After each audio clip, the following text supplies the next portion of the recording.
السلام عليكم ورحمة الله وبركاته. معكم سعد المصري، أخصائي نفسي ومعالج الرفلكسولوجي والشياتسو. بنكمل أعزائي المشاهدين على التساؤلات اللي جات لي من معظم الدول العربية والجالية المصرية في لندن وفي أمريكا، وأنا أرحب جدا جدا بيهم وعلى ثقتهم في المعلومات اللي احنا بنبثها على الهواء على اليوتيوب. احنا جاوبنا على اخر سؤال، والسؤال اللي هو دلوقتي معانا بيقول لي ما مدى تأثير مشكلة الأم العاملة على أساليب التنشئة الاجتماعية للطفل؟ سؤال مرة تانية، ما مدى تأثير مشكلة الأم العاملة على أساليب التنشئة الاجتماعية للطفل؟ طبعا أعزائي المشاهدين لازم نعرف معلومات مهمة جدا، إن الطفل بيتعرض إلى العملية الاجتماعية مع بدء السنة الثانية، وتنتهي عند السنة السادسة، وبيمر فيها بمرحلتين مهمين جدا.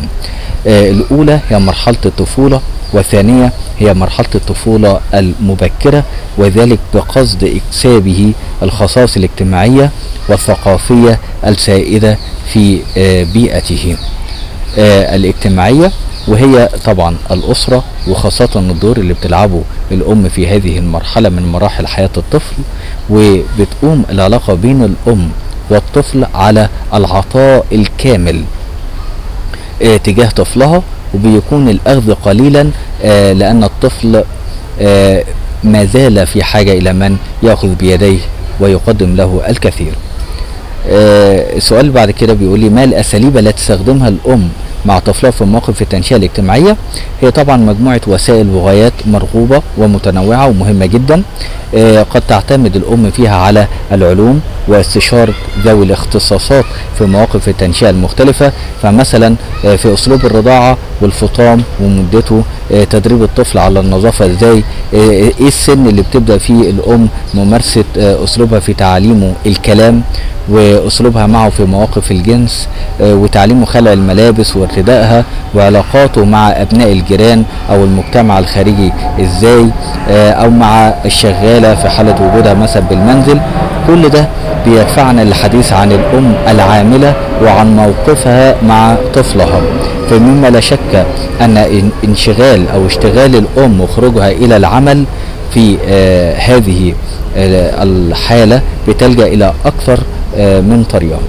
تاني، انشغال الأم وخروجها للعمل بيؤثر طبعا تأثير كبير على الطفل، فهي تضطر لتركه مدة ليست طبعا بالقصيرة، وهي في هذه الحالة بتلجأ إلى أكثر من طريقة، إما الاستعانة بالشغالة وإرسال الطفل إلى الحضانة، أو إرسال الطفل للحضانة، أو إرسال الطفل للجيران، وهذا بلا شك بيؤثر طبعا على الطفل كثيرا، فهو يتأثر بسلوكيات مختلفة حسب طبعا الشخص الذي يترك معه غير الأم، فبياخد من هنا وبياخد من هنا، وبيتعلم حاجات طبعا احنا بنستغربها فيما بعد او بنلاحظها فيما بعد. وفي رأينا ان دور الحضانة هي تعتبر انسب شيء طبعا للطفل في حالة الام طبعا العاملة. ما ينفعش ان اسيبه عند الجيران او اسيبه للشغالة او انا ما اضمنش سلوكها ازاي او هي بتتعامل معاه ازاي وهتأثر ازاي على الطفل سواء كان بالايجاب او كان بالسلب، فلازم ناخد بالنا كويس جدا.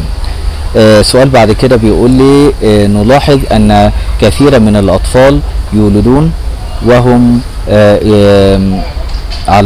إلى درجة ما عصبيون ومتقلبو المزاج، فهل تستدعي حالتهم أن نقلق من أجلهم؟ وهل في مقدور الآباء والأمهات أن يفعلوا شيئا؟ طيب، السؤال ده مهم جدا جدا، هنقدر ان احنا نجاوب عليه. بيقول أخصائي الأطفال أن هناك 4 مجموعات من الأطفال المضطربين الذين يصعب التعامل معهم. عند المجموعة الأولى بتشير إلى الأطفال الذين يعانون إما قبل الولادة أو أثنائها من أضرار تصيب أمخاخهم، ويحتمل أن يعود ذلك إلى نقص مثلا أو انعدام الأكسجين. ده مهم جدا، انتوا عارفين المخ طبعا بيتغذى على الأكسجين، فنقص الأكسجين ممكن يسيب له أثر فيما بعد إنه هذا الطفل أو الشخص بقى عصبي جدا. وغالبا ما يكون هؤلاء الأطفال طبعا سريع الاحتياج، سهل جدا ان يتنرفزوا ويتعصبوا، وبيسهل ترويعهم، وبيتميز صراخهم بالحدة، وهذه المجموعة طبعا في المتوسط قليلة العدد على اي حال يعني.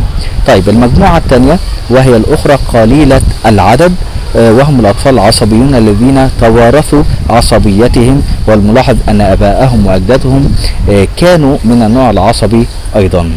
أما المجموعة الثالثة فهم من الأطفال المبتسرين، وهم غالبا من النوع العصبي لعدم نضج إمخاخهم نضجا كاملا، وإن كانت تتحسن بمضي الوقت. المجموعة الرابعة طبعا وهي الأخيرة اللي بتمثل أكبر عدد بين الأطفال العصبيين، تتكون من هؤلاء الذين يتمتعون بصحة جيدة عضويا وليس لديهم مشكلات عضوية أو تتعلق بالوراثة، ولكن سلوكهم ببساطة يعتبر انعكاسا لبيئتهم في هذه الحالة. ويمكن أن يشعر الطفل بحالة الأم المزاجية أو الانفعالية، فإذا مثلا وقعت الأم تحت وطأة التوتر أو الإجهاد الكبير انتقلت إليه طبعا انفعالات الخوف ذاتها، فتصرف بعصبية. هو كمان هو مامته عصبية وعمالة تتنرفز عليه وتتعصب، هو كمان هيعمل ايه؟ بيتعالج بنفس اللغة. عشان كده لازم ناخد بالنا من سلوكنا امام اطفالنا، لازم ناخد بالنا كويس جدا، لان انت مراية عاكسة لطفلك، مراية عاكسة لطفلك. بتصرخي على طول قدامه هيعمل ايه؟ هيصرخ هو كمان. طيب فتصرف طبعا هو بعصبية وفي غذائه ونومه، وبيستسلم طبعا عدة مرات للمرض والضعف، ولا يعني يدرك تقدمه ونموه. ويمكن أن تحدث بعض الانعكاسات المماثلة الأخرى نتيجة للاضطراب المتزايد فيما يحيط بالطفل أو الضوضاء الثقيلة. ده بالنسبة لإجابة هذا السؤال. سؤال تاني بيقول لي يعتقد الكثير أن مشكلات النوم والنشاط المفرط علامة على العصبية لدى الأطفال، فهل هذا يعتبر حقيقة؟ طبعا سؤال مهم قوي، لازم ان احنا ناخد بالنا منه جدا. طبعا من الواضح جدا انه ليس كل شيء ياتيه الطفل مما يلهب مشاعر الاباء قد يعود اثر وترجع جذوره الى العصبية. طبعا الكلام ده مش صحيح. هنلاقي ان الطفل الذي يستيقظ مثلا مرتين اثناء الليل ويطلب والديه ليس عصبيا، والطفل الذي يداوم على سؤال والديه ليس بالمثل عصبيا، والطفل الذي يغدو ويجيء أو يلمس كل شيء لا يعتبر عصبيا. إنهم يستخدمون فحسب حاسة اللمس ويستغلون طاقتهم الحركية بانطباعات جديدة في اللمس والشعور وفك الأشياء حتى يصلوا إلى فهم تفاصيلها. حتى وده على فكرة مهم جدا، احنا لازم نشجعهم على ده حتى ينمو لديهم الدوافع الحب الاكتشاف والاستطلاع. سؤال آخر. الوقت خلاص، المخرج بيقول لي الوقت. طيب هنكتفي بهذا القدر، وتابعوني في الحلقة اللي بعد دي على طول. هنجاوب سؤال متى يجب أن نذهب بالطفل العصبي إلى الطبيب؟ متى يجب أن نذهب بالطفل العصبي إلى طبيب؟ تابعوني أعزائي المشاهدين، أترككم في رعاية الله وأمنه. كان معكم سعد المصري، أخصائي النفسي ومعالج الرفلكسولوجي والشياتسو. للتواصل معايا رجاء اتصال على 012 36 90 535 أو عن طريق الإيميل سعد_الأستاذ online @yahoo.com. والسلام عليكم ورحمة الله وبركاته.